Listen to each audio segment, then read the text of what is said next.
Hello, and welcome to the Empowerography Podcast. This is a platform created for women's voices to be heard and a place to share their stories, journeys, and successes with the world for the purpose of helping other women who might be on similar journeys. We are empowering women one episode at a time. I'm your host, Brad Walsh, so kick back, grab one of your favorite beverages, and enjoy the stories.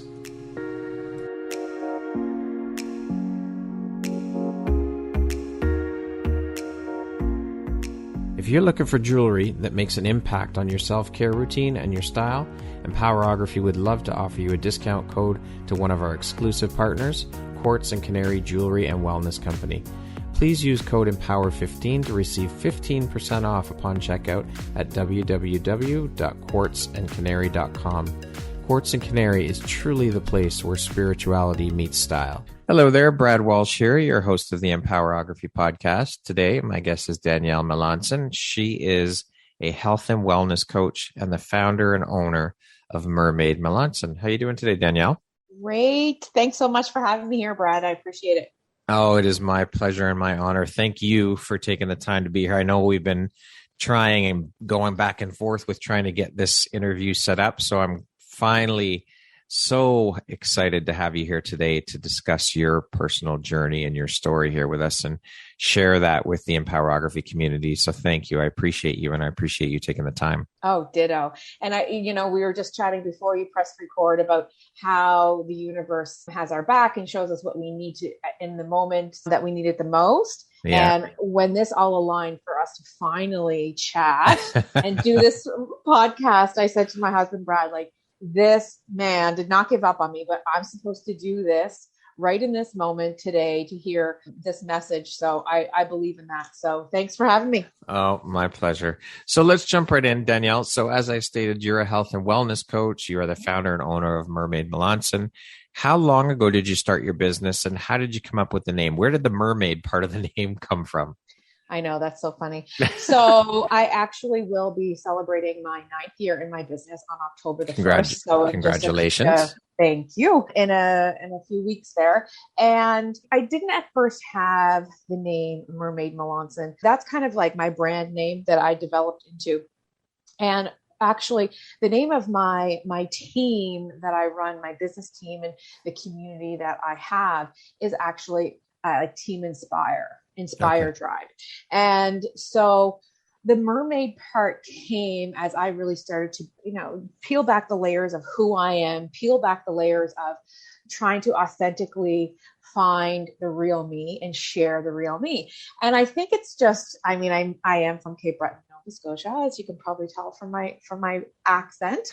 But I've always been such a lover of the ocean, and I feel so serene there and so calm and like it flows through my veins. Yes, I'm actually a natural blonde, truth be told, but I do have red long hair.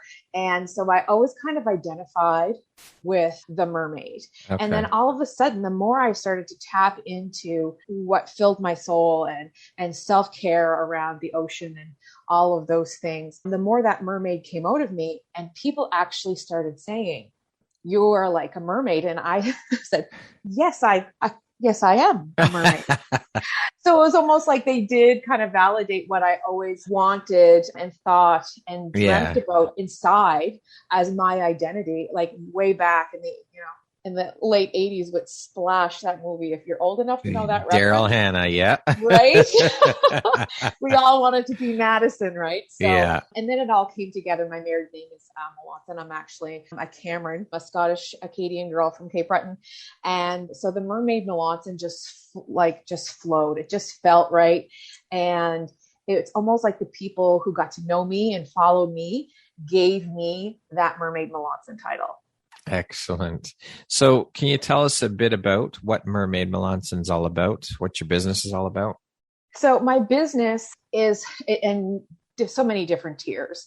So the first tier of my business is, of course, helping women in their first steps towards really diving into their wellness. And when I say wellness, I mean mental health, physical health, not just exercise, nutrition, not just mental health, but mindset and vision and belief and all the things that come with really taking care of yourself as a whole. And I really feel like a lot of times I've witnessed in this world and the women that I've encountered. Glennon Doyle from Untamed, her book, she says it so well, be a mother, not a martyr, and I'll never forget that.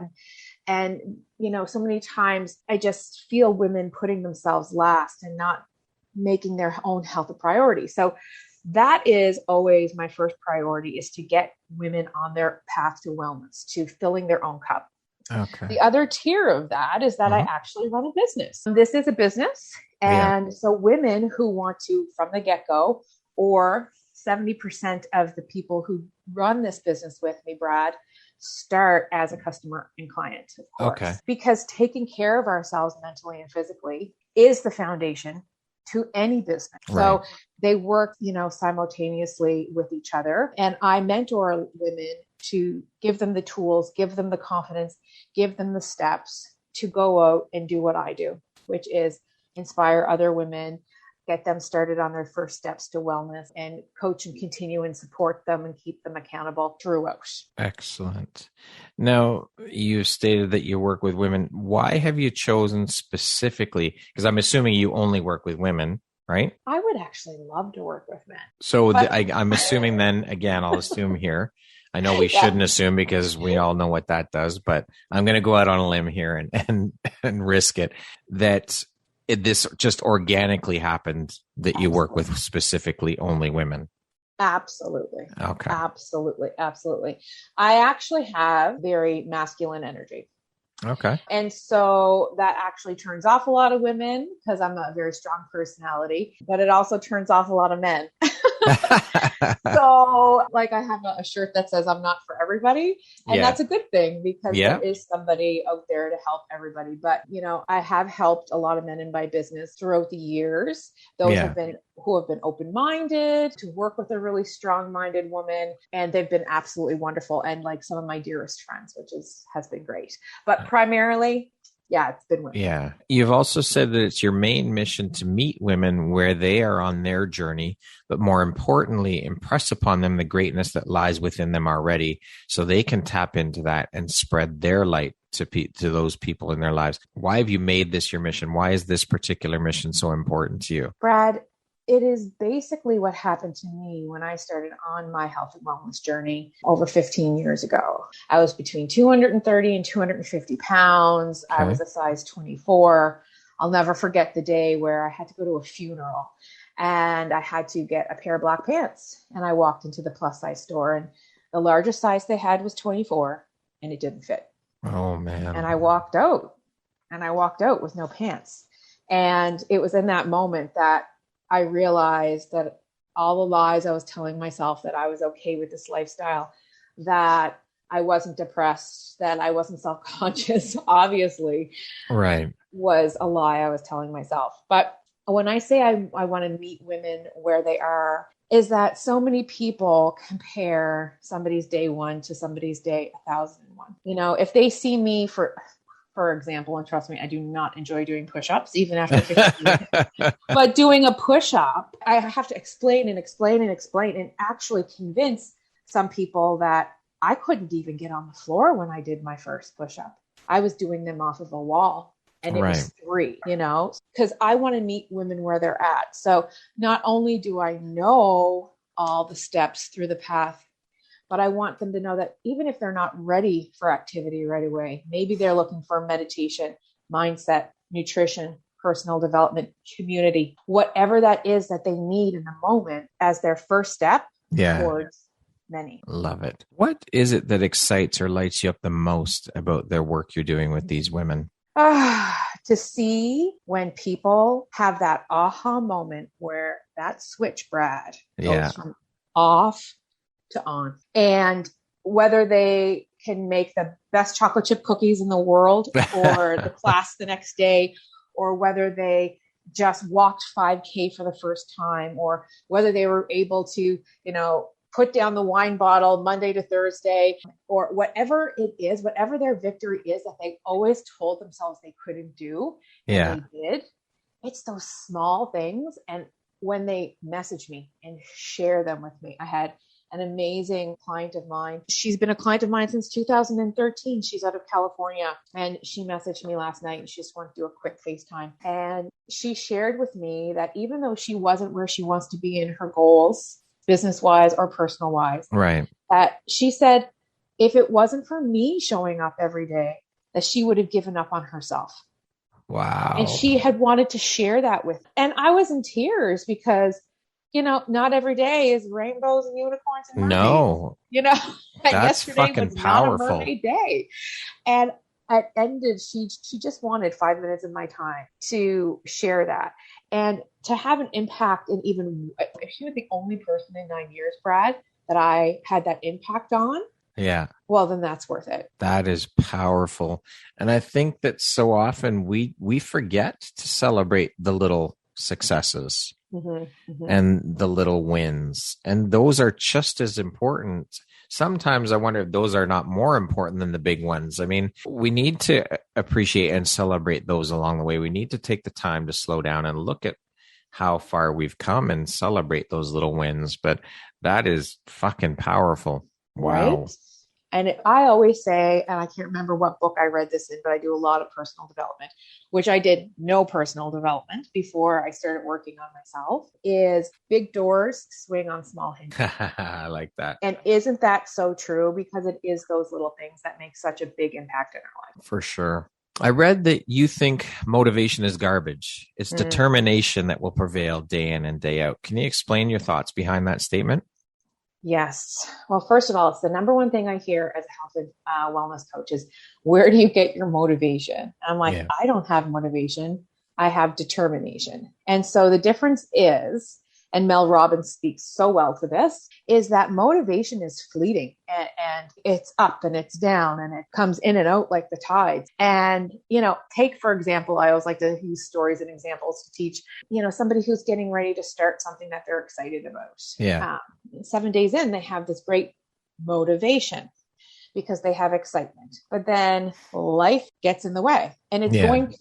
And if it hasn't gotten in the way the first 7 days, trust me, it will the next 7. It's going to.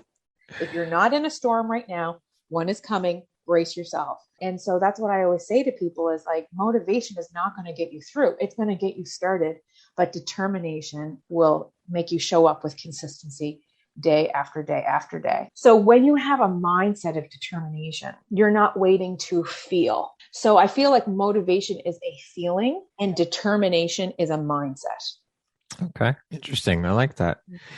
So again, speaking about focusing your business primarily on helping women, yes, you said that it happened organically, but I'm sure part of that is also due to the journey you went on with your own personal struggles, right? For sure. Yeah. So can you talk to us a bit about your personal journey and struggles? Absolutely. So like I said, when I started my journey, I'm 44 now. When I started my journey, I was 29, 30. And I had had a health scare. And I always say, thank goodness I had a health scare at 30 and not 60. Because Brad, I love all the bad habits. I am not a judger. I love my cocktails. I never hated a cigarette. I never was that person who didn't like the smell or anything. I was just not that person. I smoked a pack and a half a day. Wow. And there was no mobility in my life. And my nutrition was garbage. That was garbage. And so I was very sick. And I didn't realize it until I actually got sick. My husband and I both got sick. Thankfully, it was just extreme bronchitis. Yeah. But they were checking for lung cancer. Wow. And I'm so glad that happened at 30 and not 60, so that I could be scared straight at a young age to start taking care of myself. Right. Start making those better choices. And in that moment, I had, everybody says, how did you quit smoking and you didn't go back? I said, because it's the hardest thing I ever did in my whole entire life. And I didn't want to do it twice, but it was having that scare. And then of course I fell into a very deep depression because I loved to smoke. It was a coping mechanism for me, helped me with my anxiety, with my social anxiety. all of the things. I was a hairstylist. What else was I supposed to do on my break? It was just a habit. It was a social thing. It was everything. And I fell into this deep, deep depression where I literally did not get out of a bed for a week, Brad. Wow. And I was sunshine and unicorns. I was the girl who was always upbeat, and not being able to recognize my own personality was just as scary as waiting for the results to see if it was lung cancer. Yeah. And so I went to my doctor, who was about 6 feet tall, and she weighed about 120 pounds. So the total opposite of me. And she looked at me and she said, you have health history that doesn't enable me to give you this medication that will help you with quitting smoking and help you with depression at the same time. She said, but if you go for a walk, you're going to get very similar, if not the same, endorphins. Yeah. So why don't you try that? And I just wanted to punch her in the face. I was so upset. I was like, this girl's going to leave here with no teeth. And I am such a brat, though, Brad. And this doesn't make sense. And I'll say it out loud. And no matter how many times I've said it out loud, in my head, it makes sense. I was going to prove her wrong. So I did what she told me to do. Yeah. Because I was going to prove her wrong, that she was wrong. And not help yourself, but prove her wrong. Yeah. Right? Prove her wrong, because I'm a brat. Right. And so within 10 minutes, oh my gosh, I just felt a weight lift off my shoulders. I was walking. It was slow. I was not going anywhere fast. And it was 10 minutes. And I felt like $1 million. And that's all I could do at first. But then I went out for another 10 minutes that afternoon. And then that evening, I went out for another 10 minutes. And within 3 or 4 months, I had run my first 5K. Wow. At 220 pounds, I ran my first half marathon. Amazing. So I replaced exercise and being outside with, all of the habits that I had before. It really helped me out of that depression and helped me with the quitting of the smoking. And then I tackled my food addiction from there. So it's just one of those things that you take one step at a time, and it goes right back to where I want to meet women where they are. So they can take it one step at a time. Well, that's it. You got to look at look at it that way. One step. Don't look at the whole staircase. Take it one step at a time, because if you look at the whole staircase, you're going to get overwhelmed. Absolutely. So how have these experiences helped shape the Danielle you are today, do you think, both personally and professionally? Personally, I am not as cynical. I was always a cynical person, even though I was, a people person. Cynical, judgy.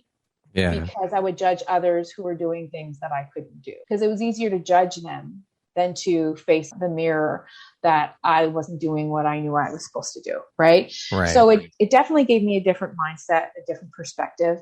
It taught me tenacity.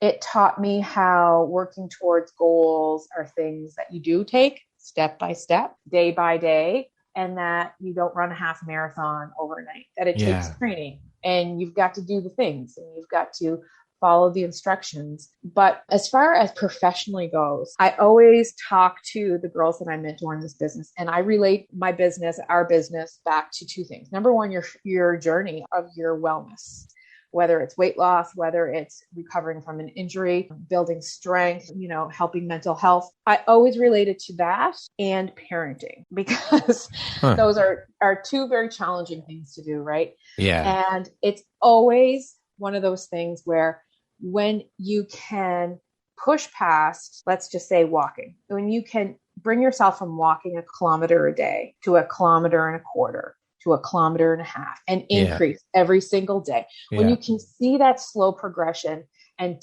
tell yourself that you can do it, you can go into your life, your business, your family. You can handle upsets that are going to come your way, which might be weather. If you were, weather, or a hill that was in the middle of your walk.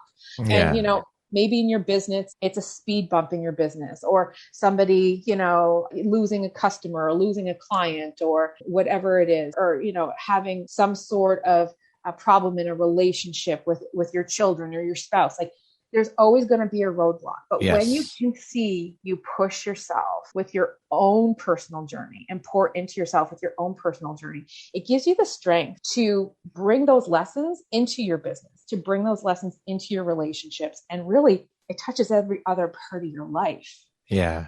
So they really lend themselves to each other when you build that tenacity and build that strength, I find. Amazing.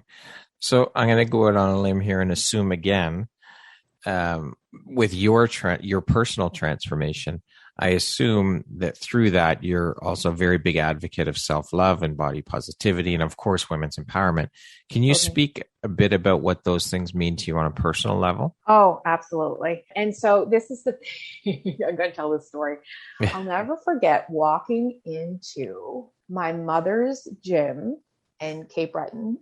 I won't name it. And I was home for a little while. I think it was a week or whatever. So I bought a pass. And part of the pass was you had a free session with the owner or trainer so that they knew that you knew how to use the facilities. Right.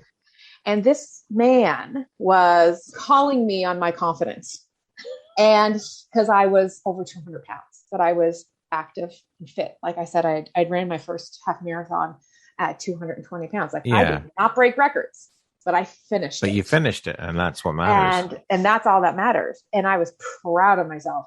And so I walked in and I said, yeah, I know how to do that, or I can do this. And, you know, I'm sure there was some ego on my part. I am a bit of a brat.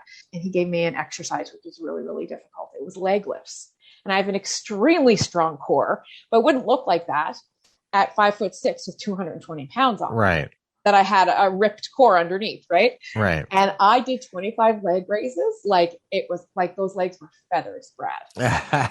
And he stepped back and he went, so what is it you said you did? Because he hadn't been listening to me. I said, I told you I'm a runner and I lift weights and I'm also a dancer.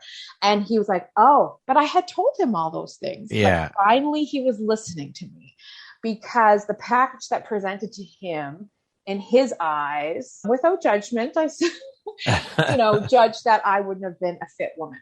Right. So I really like to let women know that no matter what size you are, health and wellness can be a part of that. Now, I also love to say that sometimes it can be taken to the extreme because we do need to be healthy. We eat well, be within proper ranges for, blood pressure, blood sugar. Like that's not a judgment on anybody. That's the way we were created on this earth. That's the body we have. So there's a difference between some people's version of body positivity, and sometimes it's not in line with eating well, exercising, and mental health, and self-care is a huge one. For sure. A huge one for me. Yeah. Huge one. And I'm always trying to get women to even just walking with a podcast or taking a bubble bath and locking the door, no matter who is banging on it, or taking that time and money that you would put into anybody else without a second thought, and giving yourself that massage or that pedicure or that lunch out with a friend, to have that self-care in those moments to pour into ourselves. Yeah, very true. Now, speaking of women's empowerment and body positivity, sometimes I think these words have been well overused and blown up to where I'm wondering what your thoughts are. Do you think that because of what the media's part in this and what we have done as people with these words and turn them into buzzwords, do you think that that's kind of taken away from the true meaning of what these words are about and the true importance and what these words we used to hope would accomplish? Do you think that's kind of detracted from the power of the words because they become such popular buzzwords now? What are your thoughts on that, on all of that, and how the media has played a part in that? What are your thoughts on that movement? Absolutely. And you know what? My thoughts on that are, it's hard because we like to umbrella a whole buzzword or a whole hashtag or a whole movement. And sometimes that movement means women, being able to express themselves in one way with body positivity that they're comfortable with. And on the other side of the spectrum, you have women who are trying to express themselves with body positivity that are at the complete opposite end of the spectrum. Right. You know what I mean? So somebody who might be very comfortable in their body and, showcase themselves in a way, it's one of those things. It's one of those things, like it's so broad that it encompasses so much that I think there's actually one end of that spectrum that's judging the other. Yeah. Does that make sense? Yep. That does. That's for sure. judging the other. And so what I always say about this topic, or any topic, Brad, and I know it's, it's a little kumbaya, and my husband is very black and white, and I live very much gray in the middle. So it's an absolute miracle that we are best friends and have been together for this long. But I always say, let people be who they want to be, do what they want to do, as long as they are not hurting anybody, hurting themselves, or being negative. Yeah. Right. For sure. You're right. Like a lot of times with the media, these buzzwords get hyped up, and people kind of, instead of trying to be authentically who they are, they try to fit into the mold of somebody else, and somebody else that they follow who are using these buzzwords and hashtags, when, in essence, it's supposed to be the opposite of that. Yeah. So speaking of empowerment, what does that word mean to you, Danielle? Empowerment means fulfillment. Empowerment to me, if I was to see a woman and she would describe herself as empowered, I would say that she is fulfilled in many, many aspects of her life. Love it.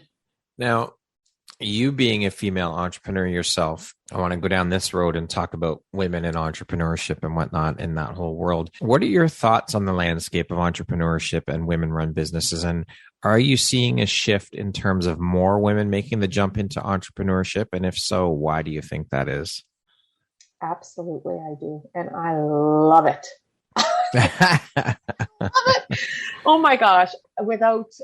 There's no judgment ever put on any of these people who say these things to me, Brad. Can I just say, these are just innocent human beings who have no ill intent. But it's so funny yesterday, because one of our financial advisors were chatting with us, and they were talking about retirement, and they're giving us scenarios. And they said, okay, let's start here. And they said, if something happened to your husband, Danielle, where God forbid he wouldn't be here, how would your tomorrow look like? I'm like, other than missing him, I would be fine. And my husband looked at her. He goes, it's the other way around. She's a businesswoman. She's got this household. And she was, oh, I'm sorry. She goes, she had no ill intent. Right. Yeah. And I was like, obviously I have an amazing husband who is comfortable with that. And everything else, which I'm so grateful for, because I wouldn't have a husband who wasn't comfortable with that. He would no longer be my husband. There you go. But I just think I see so many women who are kind of going on the path less traveled and realizing that they can, have it all. Like they can have their businesses, have their education, develop their skills. And they don't have to choose, motherhood or family, raising a family, because, you're always failing at one thing. Yeah. Right? Like I always say, those days, it was Shonda Rhimes, her wonderful book, who taught me that, The Year of Yes. And she said, whenever I'm crushing my business, I'm failing my family a little bit. And whenever I'm crushing my family, I'm failing my business a little bit. Right. And the example of that is that balance never looks the same from day to day, but it all works out in the end. So I love to see women wanting something for themselves. A lot of the women I work with, some are using my business to do what I did and, retire their husbands or do it full time and be able to be at home with time and financial freedom. But a lot of them are doing it as a part-time or hobby business because they want something of their own. Right. They want fulfillment. They want something they have control over. They want to leave a legacy that's not just being an employee to somebody else. Yeah. I mean, for so long, women have been told they can't have it all. They can't have the career and the family and you've got to choose one or the other. And that's complete bullshit. I mean, things are shifting, and I personally, since I've started the podcast, I've seen a big shift around these mindsets and these types of behaviors. And this whole fucking old boys club 1940s mentality is shifting as well. I don't think it's shifting quick enough. No, it's not shifting quick enough at all. And I honestly think that that's a mindset thing, because and it's not just women, entrepreneurship and an entrepreneurial mindset is so different than an employee mindset. And it's not something you can switch in a flick. It's something you have to work on. Oh, now, for sure. I'm so inspired by my mother, who she is a nurse. She is 70. She's going to be 72 soon. Amazing. Still working because she loves her job. So, which obviously lends itself to the story I'm going to tell. So even when we were young, there's 4 of us. Yeah. My father worked in the hospital as well as a respiratory therapist. And my mother would still work part-time, even though she only made enough to pay the sitter. Yeah. She was breaking even, but she still went out into the workforce part-time to keep her skills, to keep her adult interactions, to keep her passion for the job that she loved so much. Yeah. So I grew up seeing that. And I know you grew up with incredible, strong women in your life, yes. Brad, when we talked and stuff. And so even though my mother actually does not have an entrepreneurial mindset at all and has some struggles understanding mine, she showed me that example of women needing something outside of the house for themselves that they find fulfillment with and passion. And that for sure. For sure. My mom still works part-time. She's 72. She works in a grocery store and she loves her job. She's a cashier and she loves it because of the interaction with people. That lights her up. That gives her fulfillment. That excites her, that interaction and just having, again, she's not making a ton of money. She's only doing it part-time now. She was full-time, but she's retired and still goes back part-time, but that lights her up. She enjoys it. And it's not for anything else. It's obviously not for the money. It's just to have something to do and that she loves. So, I mean, let's be honest, entrepreneurship is not for everybody. No, it's not. The world still needs ditch diggers. Yes. So, and there's nothing wrong with that. Exactly. It's just, you're right. Entrepreneurship, that mindset piece, some people can't wrap their heads around it, and that's okay. There's nothing wrong with that. Exactly. So what are your thoughts then on this shift in mindset, and how do you think women continue to push through and continue to break down these insanely ridiculous barriers and ways of thinking? As it pertains to entrepreneurship? Just in general, around the whole mindset of this women getting into entrepreneurship, but this boys club mentality. How do women continue to push the envelope and push forward and keep going, do you think, in your opinion? And so we can get rid of these barriers, because let's be honest, the barriers are still there for women. Oh, for sure. So how do women continue, do you think, to continue to break down these barriers and push these ways of thinking?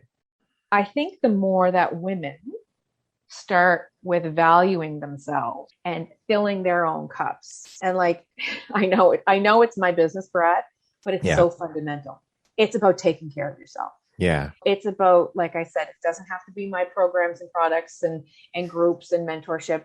It can be going for a walk. It can be going to a yoga class. It can be, making your own lunches for a week, whatever it is. It sounds so simple, but when women do for themselves and fill their own cup, they feel empowered. And like I said earlier, then that is what gives them the confidence to look around with their head a little bit higher and their chin a little bit more up, and they can see what's happening around them and they can choose differently.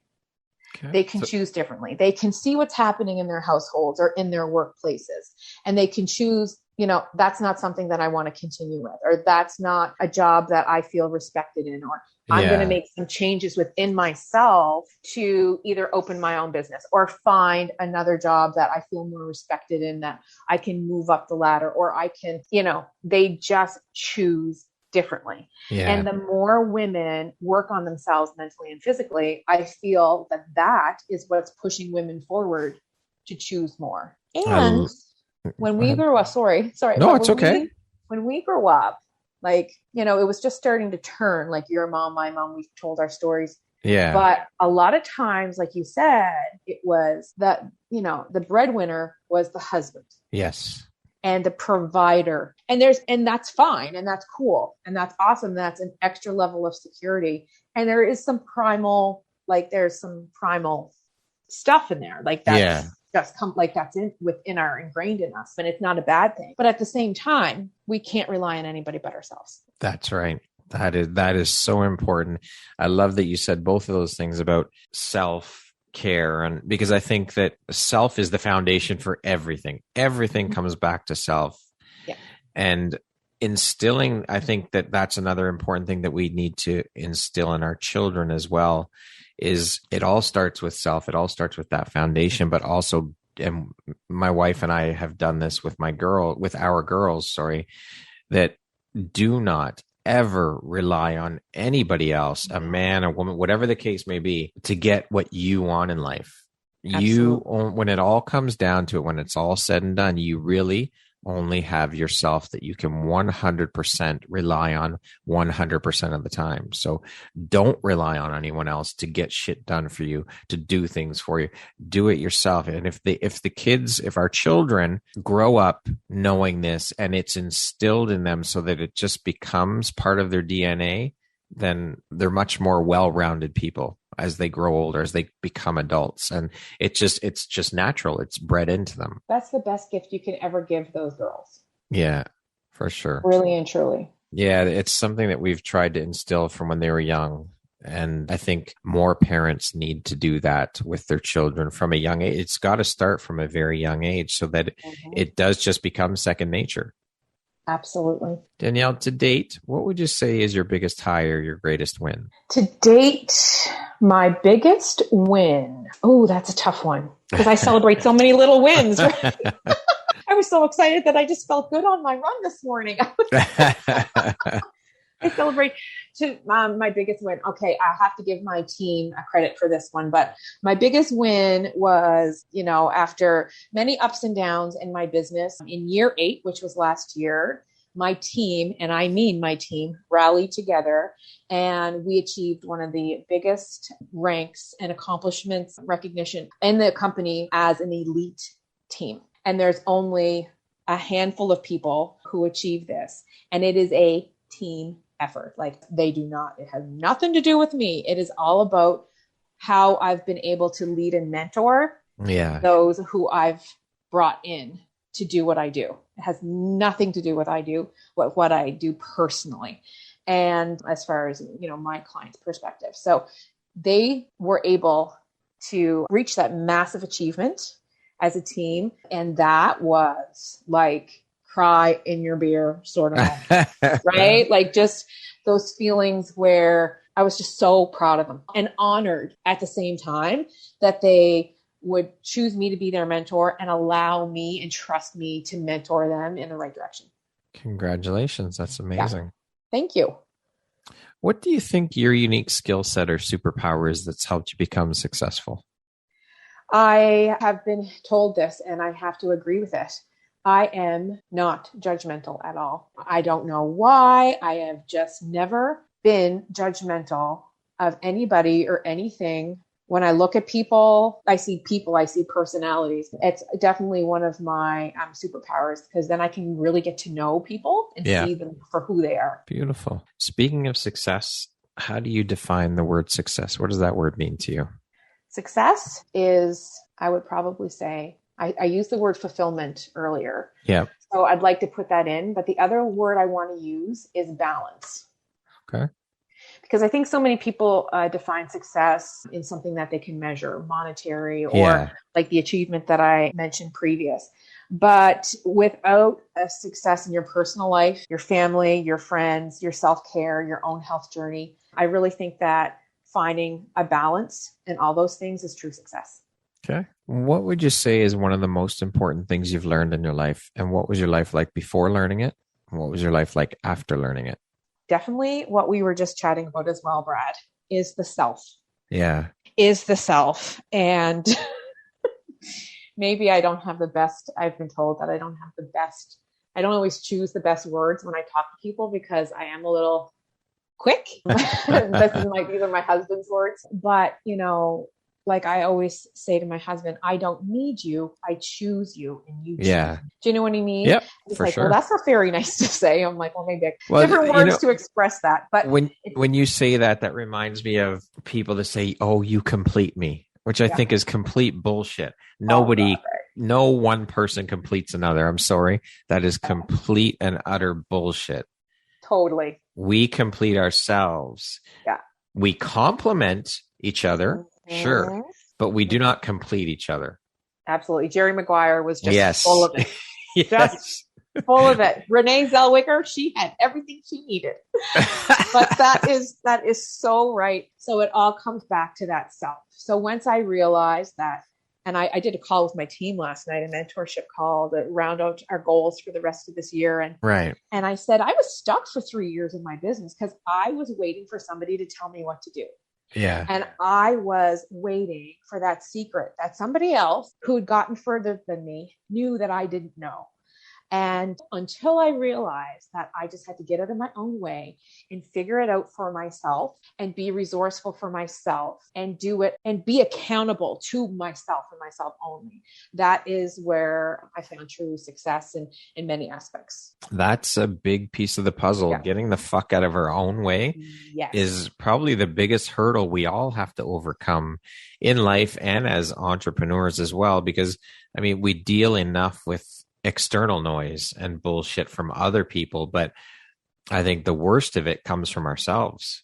Absolutely. And once you can get past that and overcome and jump that hurdle, you're off to the races. Amen. Holy smokes. That's what it's all about. I mean, it's not easy, and it will undoubtedly creep in from time to time. I don't think you can ever completely get rid of it, but you can lessen the noise or dampen the noise to where it's not so loud, and it will creep back in inevitably. But if you learn how to tune it out, it'll help you in the long run for sure. Absolutely. Danielle, what would you say is one of the best pieces of advice you've ever received? Oh, my dad. My dad gave me, well, his name is Stan. We call him Stanism. Very many Stanisms. But the one that sticks out to me the most is one time I was in negative self-talk to myself, but I was saying it out loud. Yeah. And he looked at me. I get emotional because I can just see it. And he turned his head and he said, "My darling dear," he said, "this world is filled with people who are going to tear you down. Do not help them do it." And I just went, oh my God, he's so right. And I didn't even have a response. My sassy, bratty attitude didn't even respond to that. I just went, I was speechless. And he was so right. And I think of that from time to time, and I pass that advice on. It was one that really stuck with me. I love that. That is brilliant and so true. So true. Wow. Yeah. What makes you feel inspired or like your best self? I'm inspired and I'm my best self when I'm in nature and I'm in movement. Okay. Which is hilarious because I used to sit on the couch and watch TV and eat chicken wings and drink beer. And I still like to do that. Oh, those are some of my favorite things to do and eat and drink. Yeah. But it used to be my MO. But when I'm feeling the best, I'm in nature and I'm walking, hiking, playing with my dogs, all of those things, movement. Yeah. That's where I am my best self and I feel the most inspired and the most connected. Beautiful. Okay, we're going to jump into a little rapid fire section here now. So the next grouping of questions will just be 1, 2, 3 word answer type things, okay? Sure. How would you describe yourself in one word? Tenacious. What's the first thing you notice about a person? Their eyes. What was your dream job as a child? Hairdresser or restaurant owner. Well, you had the hairdresser part down. I did, and I love food. Money or fame? Money. Speaking of food, if you could only eat one food for the rest of your life, what would it be? Vodka. There's potatoes. If you could teach the world one thing, what would it be? Kindness. What's one thing you want but cannot buy with money? Peace. If you could change one thing about the world, what would you change? That it's not as judgmental. My favorite way to unwind is? The ocean. Walk the beach. If you were writing your autobiography, what would the title be? Trainwreck. All right.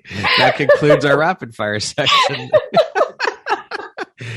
now back to our regularly scheduled program. Danielle, what would you say are the top 3 skills needed to be a successful entrepreneur? Oh, top 3 skills. Determination, as we know, Yep. grit, and belief, Brad. Grit. I love that word, grit. Yeah. What is the most entrepreneurial thing about you? I'm going to go back to that belief one because I haven't really talked on that one a bit. And I really think an entrepreneur sees that long-term vision and that belief. Yeah. Because without it, most entrepreneurs, you open a new business, you don't see, income that comes profits within, 3 to 5 years. So you have to have that vision. You have to have that belief that you're on the right path and that what you're doing is fulfilling you enough that it will down the road pay off. So that is something I think that separates the employee mindset versus the entrepreneurial mindset that, unshakable belief. Love it. Who in your life has had the biggest impact on you and why? Both my parents for 2 completely different reasons. Okay. My dad, because he has a very similar personality to me and always believed in me and always gave me those Stanisms and, and always gave me that last Hail Mary when I didn't believe it, right? Didn't deserve it, I should say, right? Yeah. He always gave me that last Hail Mary. And my mom, she showed me the kindness. She taught me the kindness and the soft parts of me that I try to tap into on a regular basis. Yeah. And of course, like I mentioned, that it's so important as a woman, no matter what capacity it is, to have your own credit card in your name, not in your husband's name. Yeah, for sure. In your own job and your own thing that fulfills you outside your house and outside your family. And so in very different ways, they both inspired me. Beautiful. What is an unexpected blessing or occurrence in your life that you're grateful for? An unexpected blessing that I'm grateful for. Oh, there's so many.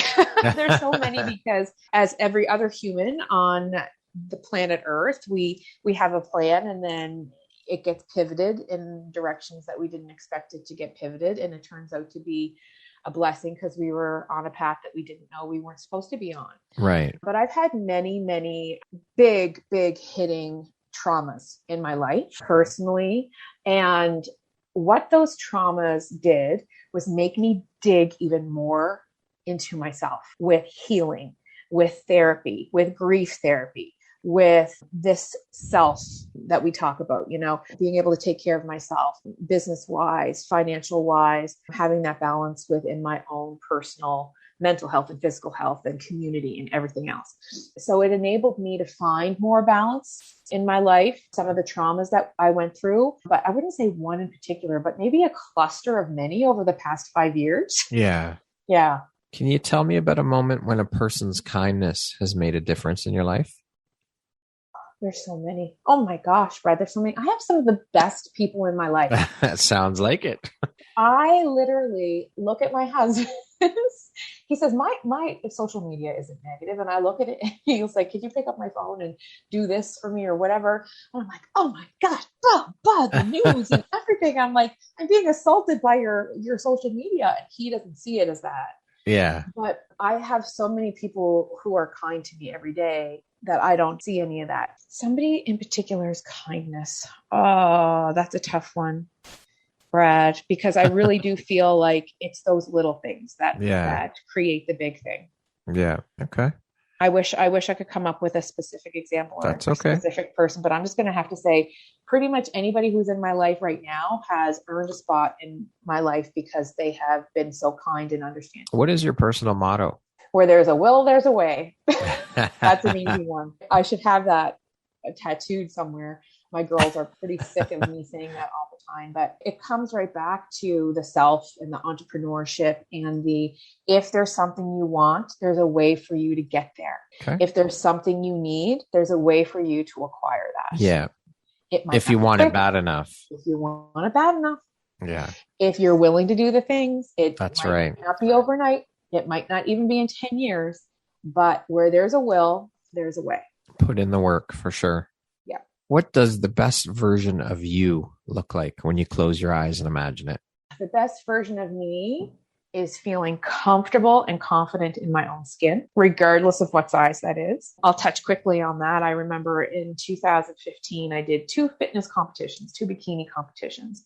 And oh my gosh, the tenacity and the work that it takes to do that. I applaud anybody who does it. And I think it's fantastic. It wasn't for me because even though if someone looked at me, they would have thought that I should feel really great in that physique.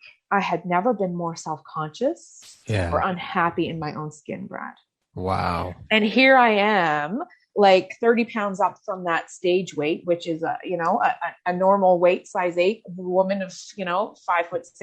Yeah. And I feel more confident in myself today. So the best version of me is feeling that confidence and feeling good in your own skin, no matter what that is. Love it. Yeah.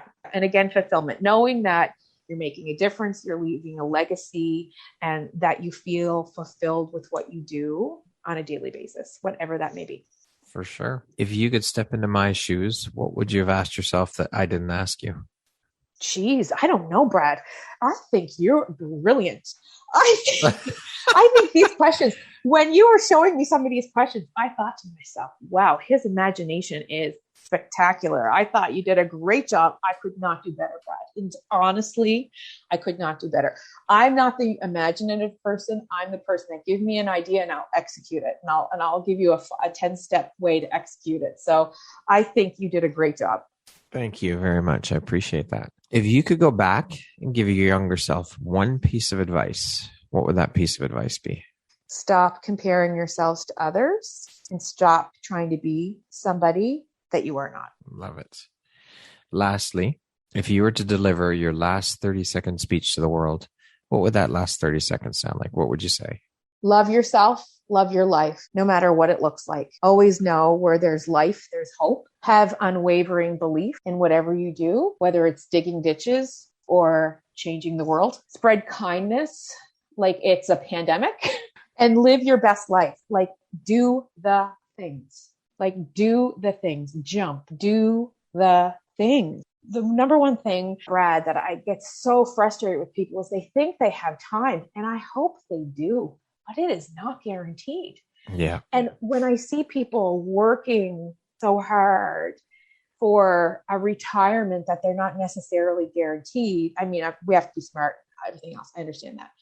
But, or they say a trip of a lifetime. And I'm like, there should be many trips of a lifetime. Yeah. And you should be doing them throughout your lifetime. So do the things, live for today, in balance. Like I know we all need to be smart and take care as well, but we're not guaranteed time. That's right. We're not guaranteed tomorrow for sure. We're not guaranteed tomorrow. Yeah. Live every day like it's your last, as they say. Yes.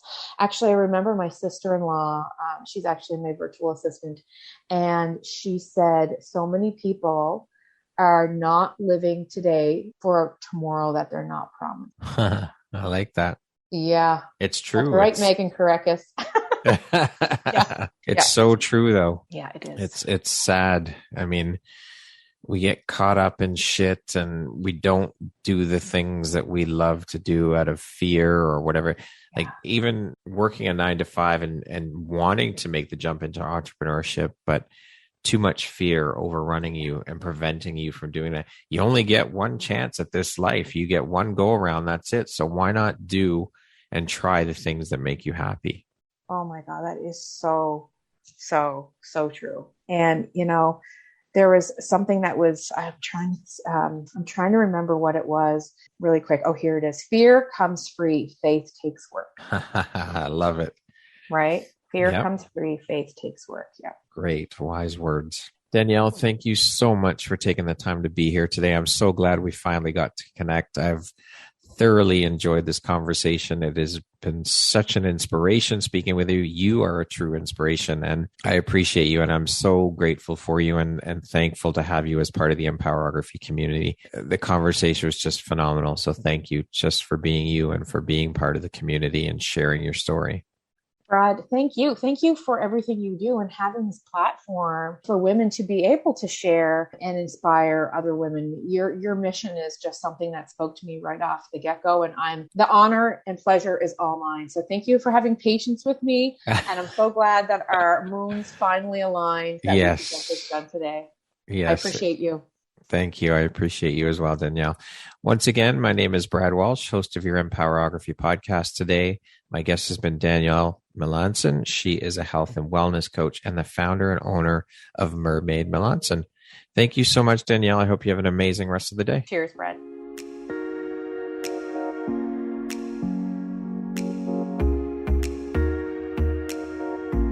Thank you very much for listening to this podcast. If you haven't yet, please be sure to subscribe, rate, review, and share with all your friends.